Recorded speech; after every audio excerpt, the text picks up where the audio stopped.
Bapak Bedi Ahmad Asyari LCMMU, kepadanya dengan segala hormat kami persilakan.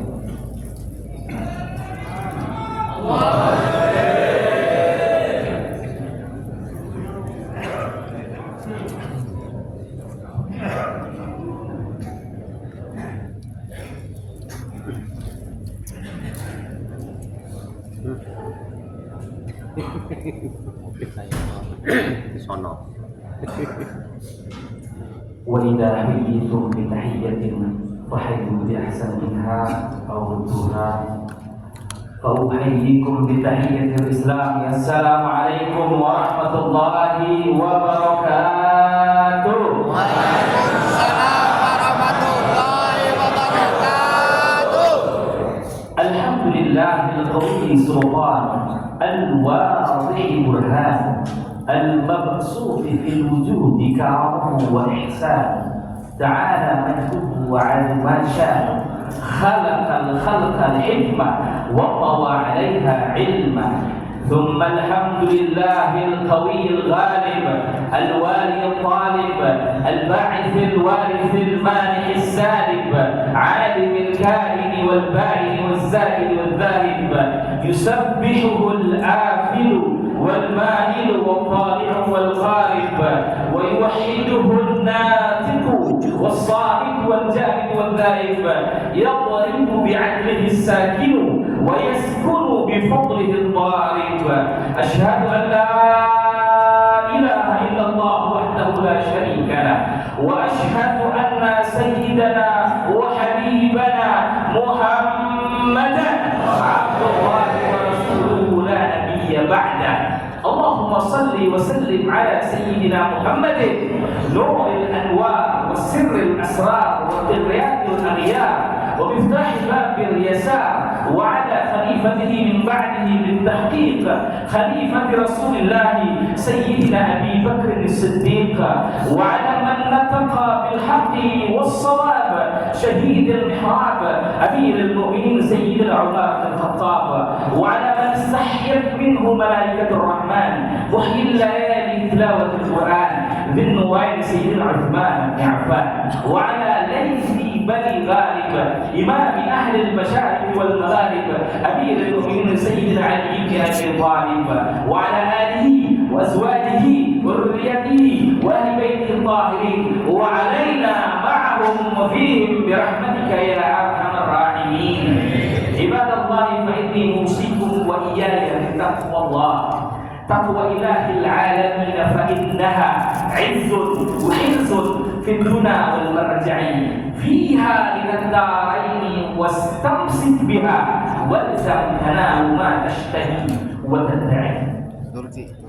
Hadirin yang dimuliakan oleh Allah Subhanahu wa taala, suatu waktu di pertengahan malam bahkan menjelang sepertiga malam, Kanjeng Nabi baginda Rasul Muhammad sallallahu alaihi wasallam tersegun-segun menangis luar biasa sampai waktu fajar telah tiba. Sahabat Bilal radhiyallahu taala anhu menghampiri beliau untuk disambut dan dikawal menjadi imam di masjid. Sayyidina Bilal terkejut melihat Rasulullah sallallahu alaihi wasallam masih tersebut-sebut menangis luar biasa. Timbul pertanyaan dari Bilal radhiyallahu taala anhu, "Ya Rasulullah, ma yubkika ya Rasulullah?" Punten Kanjeng Nabi, apa yang membuat antum sekarang ini menangis? Faqad ghafarallah ma taqaddama min dambika wa ma ta'akhkhar.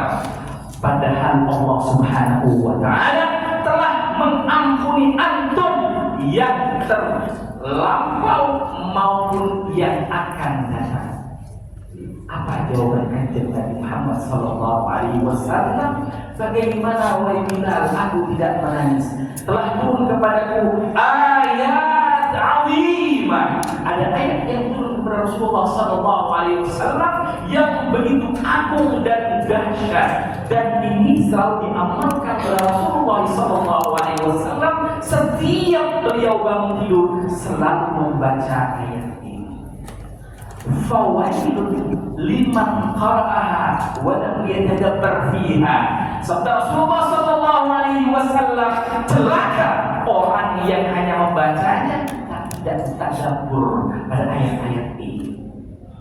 Ternyata ayat itu adalah ayat Imran 190. Allah Subhanahu wa taala berfirman di dalam Al-Qur'an, "Inna fi khalqis samawati wal ardh wa ikhtilafil laili wan nahari laayatin liulil albab." Sungguh pada penciptaan langit dan bumi adalah ayat-ayat tanda kebesaran bagi siapa ya? Liulil albab, bagi orang-orang yang pintar. Begitu Kementerian Agama menerjemahkan. Al-albab itu berasal dari kata al-lub dalam bahasa Arab. Ini artinya khalisus syai'i wa afdaluhu. Jadi apa yang disebut dengan lub adalah orang-orang pilihan dari Allah Subhanahu wa taala.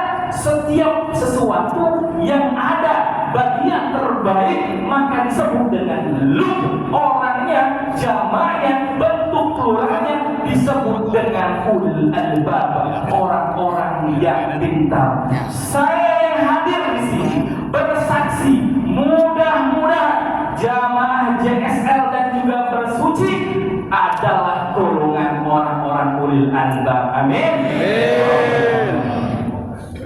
Kenapa saya berani bersaksi seperti ini? Karena ciri-ciri orang-orang pilihan ada pada jamaah ini. Karena Allah Subhanahu wa taala, siapa ya orang-orang ulul albab? Alladzina yadhkuruna Allaha qiyaman wa qu'udan wa 'ala junubihim. Mereka adalah orang-orang yang mengingat Allah Subhanahu wa taala. Di mana? Saat mereka berdiri, saat mereka duduk, dan saat mereka terlentang. Kita saksikan subuh kali ini Masjid Jami An-Nur di Danyos Ahmed Tulus sebagai saksi bahwasanya jamaah yang hadir di sini merupakan orang-orang ulil albab alladzina yadhkuruna Allaha qiyaman wa qu'udan wa 'ala junubihim. Mereka yang senantiasa mengingat Allah Subhanahu wa taala dikala berdiri, duduk, dan juga sambil berbaring. Karena manusia tidak akan pernah lepas dari tiga posisi ini. Kalau tidak berdiri jalan tarik, atau dia duduk, atau dia terlentang. Masya Allah, tabarakallah. Ini adalah prestasi yang luar biasa. Ini adalah capaian yang luar biasa kalau kita menghiasi awal hari kita dengan zikir kepada Allah Subhanahu wa taala. Begitu pentingnya zikir kepada Allah Subhanahu wa taala sehingga perintahnya di dalam Al-Qur'an senantiasa diikuti dengan wadhkurullaha dzikran katsira. Allah Subhanahu wa taala memerintahkan kita sholat, jelas waktunya. Memerintahkan haji, jelas masanya. Tapi ketika Allah memerintahkan kita berzikir, maka ada perintah untuk selalu memperbanyak zikir. Semoga yang hadir di sini tergolong ahli zikir yang dicintai oleh Allah Subhanahu wa taala. Amin. Ya Rabbal alamin. Dari pentingnya Allah Subhanahu wa taala pernah menyelamatkan sanksi kepada Nabi Allah Yunus alaihi salam. Allah Subhanahu wa taala berfirman di dalam Al-Qur'an, "Qul ana kana minal musabbihin la labitha fi batnihi ila yaumi yub'atsun." Andai saja Nabi Allah Yunus alaihi salam tidak berzikir, bertasbih kepada Allah Subhanahu wa taala, la labitha fi batnihi ila yaumi yub'atsun, sampai hari dibangkitkan, dia masih ada di perut ikan paus. Apa dikir Nabi Allah Yunus? La ilaha illa anta subhanaka inni kuntu minadh dhalimin. Karena bacaan ini Allah Subhanahu wa taala mengirimkannya malaikat untuk membebaskan beliau dari perut ikan.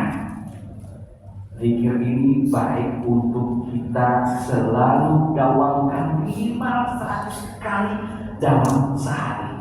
Kenapa? Orang yang membaca zikir ini 100 kali, Allah akan mengirimkan malaikat untuk membebaskan dia dari segala kesusahan.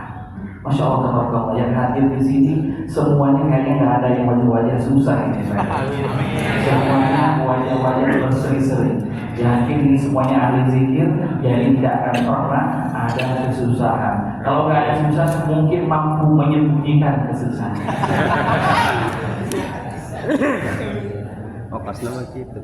Di dalam sebuah kitab Durratun Nasihin itu diceritakan kalau misalnya ada kita lagi berburu binatang yang mampu kita tangkap dalam berburu hanyalah binatang yang sedang lalai dan lupa berzikir kepada Allah Subhanahu wa Ta'ala.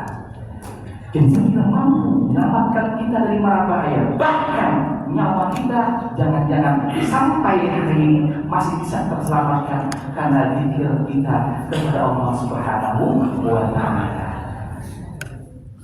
Jangan sampai kita lepas dari zikir kepada Allah Subhanahu wa Ta'ala. Yang kedua, alladzina yadhkuruna Allaha qiyaman wa qu'udan wa 'ala junubihim wa yatafakkaruna fi khalqis samawati wal ardh. Dua kriteria orang-orang pilihan dari Allah Subhanahu wa Ta'ala. Yang pertama diulangi yaitu zikir kepada Allah Subhanahu sebanyak-banyaknya. Dan yang kedua adalah senantiasa mengolah pikirnya untuk memikirkan semua yang dia bisa lihat di alam semesta ini. Ini PR kita. Kalau kita zikirnya jago, harusnya pikirnya kita jauh lebih jago. Tapi nyatanya, fakta menyatakan peraih Nobel di dunia jarang sekali orang-orang Islam. Sangat disayangkan. Di Indonesia tingkat literasi paling rendah, sekian 100 kita paling bawah. Maka kalau ini menjadi ulil albab, yang pertama kita sudah miliki yaitu zikir yang banyak. Setelahnya kita harus juga menghiasi diri kita dengan senantiasa berpikir kepada Allah Subhanahu wa Ta'ala, berpikir dengan makhluk Allah Subhanahu wa Ta'ala, alam semesta. Sampai kapan? Sampai dia mampu mengambil hukum dan hikmah atas semua yang Allah ciptakan. Sampai mengatakan apa? Rabbana ma khalaqta hadza batilan subhanaka faqina adzabannar. Ya Allah, tidak ada satupun makhluk yang Kau ciptakan kecuali di dalamnya ada hikmah yang begitu amat dahsyat. Allah menciptakan semua yang kita lihat, ternyata ada hikmah di belakangnya. Bahkan nyamuk, sekelas nyamuk, karena nyamuklah ada pabrik obat nyamuk. Subhanallah. Dahulu kita hanya membaca ayat Allah Subhanahu wa Ta'ala melalui Nabi Allah Sulaiman alaihissalam mengatakan bahwasanya ya ayyuhan udkhulu masakinakum fa inna Sulaiman. Kemudian pada ayat terakhir wala yahdimannakum Sulaiman, kata Allah Subhanahu wa Ta'ala, hati-hati semua, masuklah kalian ke tempat-tempat kalian agar apa? Agar tidak pecah. La yahdimannakum, kalimat yang di sini kata kuncinya adalah tahkim, agar kalian semua tidak dipecahkan. Bukan diinjak lalu mati, tapi tidak dipecahkan. Belakangan profesor di barat sana menemukan ternyata di dalam tubuh semut ada bagian kaca yang orang kalau kasat mata tidak bisa melihatnya. Subhanallah, sedetail itu ilmu pengetahuan saintifik ada dalam Al-Quran. Hanya kita membaca permukaannya saja. Melalui majlis ini, jalsah ini, mari kita tidak hanya memperbanyak zikir kita kepada Allah Subhanahu wa Ta'ala, tapi juga memperbanyak pikir kita kepada semua makhluk Allah Subhanahu wa taala sampai kita tahu untuk apa ini diciptakan, apa hikmah yang ada di dalamnya. Ma'asyiral muslimin rahimakumullah, ayyuhal hudurul kiram. Kalau bicara yang terakhir ini enak, hanya tinggal beberapa saat sudah selesai. Bagian saya sudah banyak diambil dari sambutan-sambutan tadi. Tapi yang ingin saya sampaikan pada kesempatan kali ini dan di penghujung kali ini, kita berikan apresiasi terbesar untuk bapak-bapak Tentara Nasional Indonesia yang kita saat ini berada di Danyon Armet 7 Artileri Medan yang kemarin baru saja berulang tahun. Kebetulan kami juga hadir pada acara UTNI di Monas. Kita melihat bagaimana alutsista Indonesia sekarang semakin canggih. Mudah-mudahan bapak-bapak, abang-abang, mas-mas TNI kita ini Allah berikan kekuatan dan termasuk dalam golongan mata yang tidak akan disiksa oleh Allah Subhanahu wa taala, mata yang menjaga keamanan agar kita bisa tidur dengan nyenyak. Kita bisa hadir pada kesempatan kali ini karena keamanan, kenyamanan, kesejahteraan yang ditulakkan, yang diperankan oleh bapak-bapak TNI. Allahu Akbar. Kita juga kadang-kadang tidak terpikir bahwasanya Rasulullah itu bukan hanya pembawa risalah, bukan hanya bahasa sederhana sekarang, cuma sebagai guru agama. Rasulullah itu ahli strategi perang. Beliau itu ada di tengah-tengah peperangan. Beliau itu the conqueror. Beliau itu adalah seorang penakluk. Bagaimana musuh-musuh Allah takluk di hadapan mereka? Bagaimana bisa seperti itu? Karena Rasulullah adalah seorang ahli strategi perang. Beliau adalah panglima tertinggi yang ada di tengah-tengah masyarakat muhajirin dan juga ansor. Generasi kita ini yang letoi-letoi, yang lemah-lemah, tegasin Pak, tegasin. Ini banyak sekali musuh-musuh Allah sedang menyebarkan virusnya LGBT. Ini yang kemayu-kemayu, tegasin lagi. Kita butuh generasi yang kuat, yang juga sebagaimana yang disampaikan Bapak Panglima TNI, Bapak Jenderal TNI Agus Subianto, bahwasanya TNI sekarang ini slogannya adalah prima, dan ini harusnya juga diadopsi oleh Muslim yang ada di Indonesia. Jadi temanya kali ini 79 adalah TNI prima. P-nya apa? Profesional. R-nya apa? R-nya itu responsif. I-nya apa? Integratif. M-nya apa? Modern. A-nya adalah adaptif. Jadi semuanya saya, kalau nggak ada anggota TNI yang menjaga kesatuan Republik Indonesia, kita sudah tercabik-cabik oleh musuh-musuh negara kita.